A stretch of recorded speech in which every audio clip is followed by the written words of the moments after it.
दत्तवाड ग्रामपंचायतीच्या दुर्लक्षामुळे जागोजागी घाणीचं साम्राज्य. दत्तवाड मुख्य रस्त्यावरच दुर्गंधी.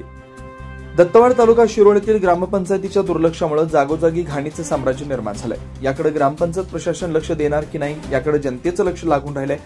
सध्या देव आदिदेव गणपती बाप्पाचं आगमन होणार असून गावात आगमन होणाऱ्या मिरवणूक निघणाऱ्या मुख्य रस्त्यावरच घाणीचं साम्राज्य निर्माण झाल्यामुळे दुर्गंधी पसरतीये.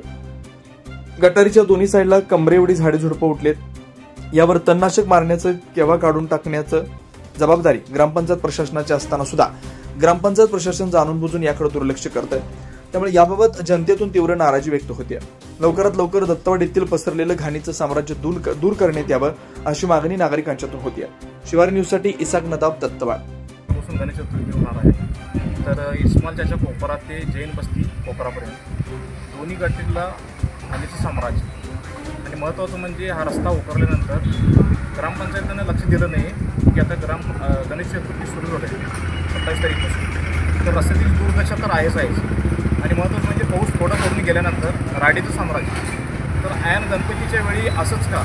आणि महत्त्वाचं म्हणजे हा रस्ता हा मेन रोडमध्ये येतो. त्याच्यानंतर पेट लाईन ते गांधी चौक हा बी रस्ता दोन्ही साईडला गटरीच्या घाणीचं साम्राज्य. तर लोक आता ते विचार करल्यात की ह्या गावाला वाली आहे की नाही, की ग्रामपंचायत देते की नाही. तर मी ते एवढंच विचार करतो की ग्रामपंचायतीनं ह्याच्यावर लक्ष द्यावं.